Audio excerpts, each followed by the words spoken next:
And while the football world debated economics, power, and broken markets, the player at the center of it all was living a very different reality.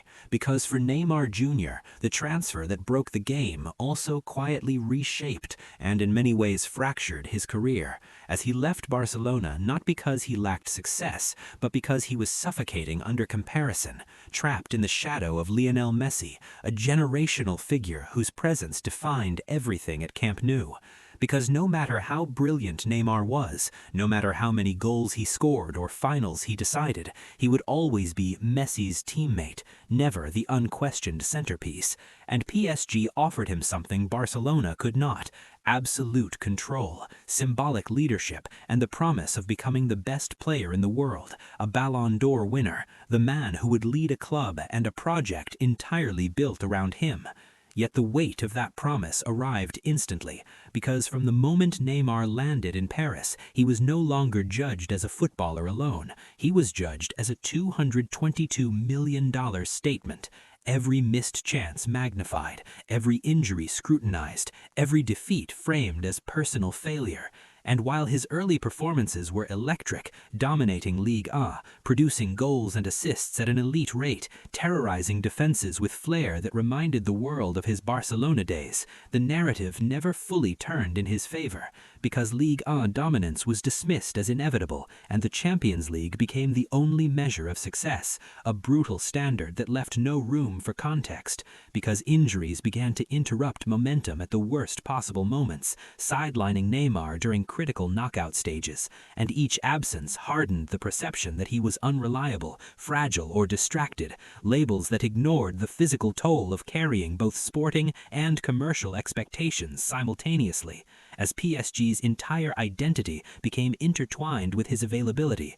And off the pitch, the pressure intensified further, because Neymar was no longer just a footballer. He was a global brand, a marketing engine, a cultural lightning rod, scrutinized for lifestyle choices, fashion, social media presence, and even facial expressions, with critics framing confidence as arrogance and joy as lack of professionalism, creating an environment where every action fed a narrative of excess, despite teammates and coaches repeatedly acknowledging his commitment and influence when fit.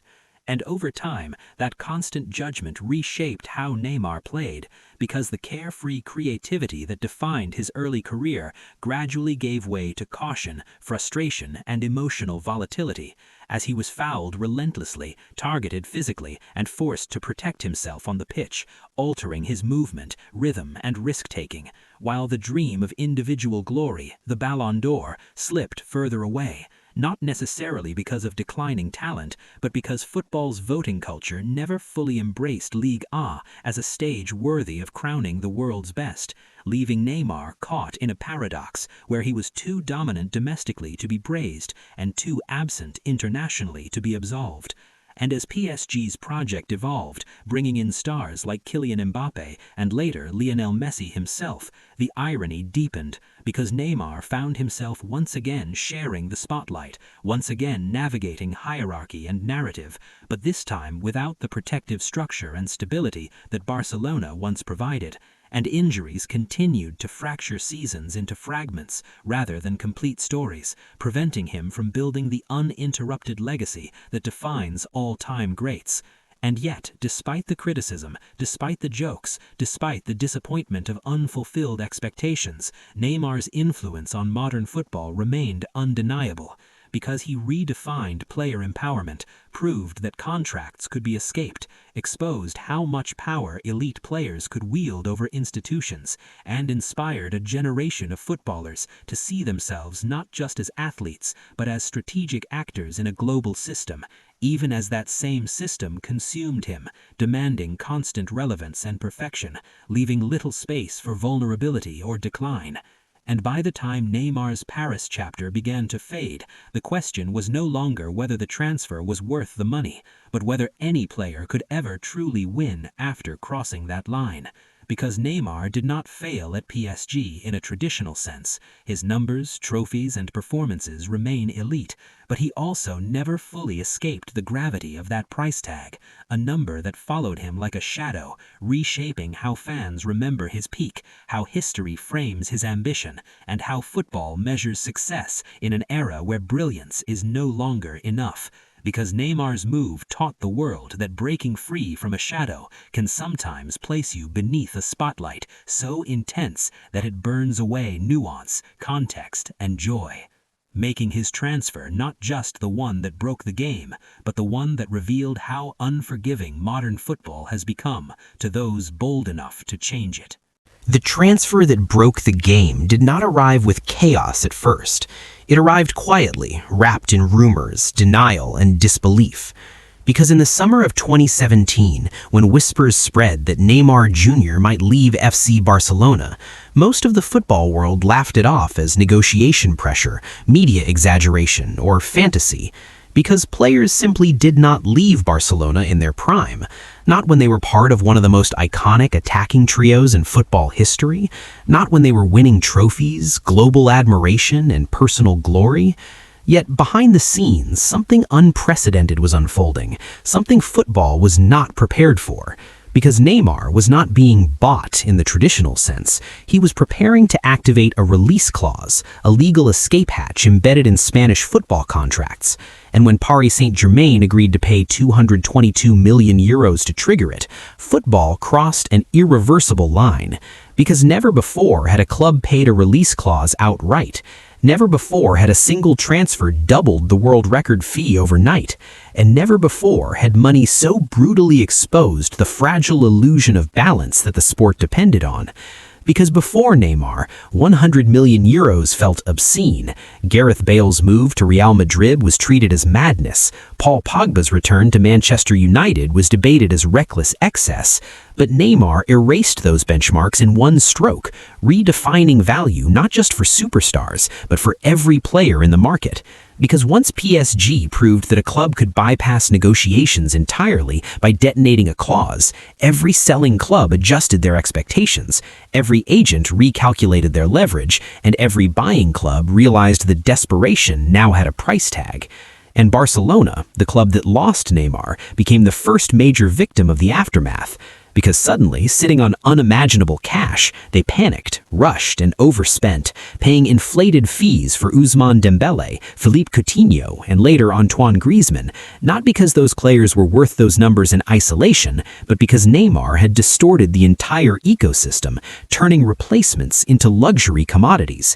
And as Barcelona's financial structure buckled under those decisions, the rest of Europe watched and learned. Because PSG's move was not just about Neymar's goals or trophies, it was about power, branding, and proving that football's traditional hierarchies could be broken by state-backed wealth. Because PSG did not need Neymar to dominate Ligue 1, they needed him to announce themselves as a global superpower, to compete with Real Madrid, Barcelona, and Manchester United, not on history, but on scale. And Neymar delivered that instantly, selling shirts, dominating headlines, pulling global attention toward Paris, even as injuries and Champions League disappointments followed. Because the damage, or transformation, had already been done. As agents gained unprecedented influence, release clauses became weapons rather than safeguards, and mid-level players suddenly commanded superstar fees, pushing wages higher, risk tolerance lower, and financial sustainability closer to the edge. Because clubs without billionaire owners were now forced into impossible choices, gamble their futures to compete, or accept permanent irrelevance. And this shift did not remain confined to PSG, because Manchester City's model accelerated. Newcastle United's acquisition years later followed the same logic, and governing bodies like UEFA were left reacting rather than controlling, constantly adjusting financial fair play regulations that now looked powerless against creative accounting, sponsorship inflation, and ownership structures designed to absorb losses indefinitely, while fans watched ticket prices rise, club identities blur, and loyalty erode, as players became assets first and symbols second. Because Neymar's transfer proved that football was no longer governed by negotiation, tradition, or restraint, but by financial capability and strategic domination. And even Neymar himself became a symbol of the new era, a player whose talent was unquestioned, but whose career became fragmented by expectation, pressure, injury, and narrative, as the world debated whether the move truly elevated him or trapped him in a system built more for influence than legacy. Yet regardless of individual success or failure, the consequences of that single transfer echoed everywhere, from £80 million teenagers to £100 million bench players, from clubs prioritizing resale value over development to supporters feeling increasingly disconnected from squads that changed every season.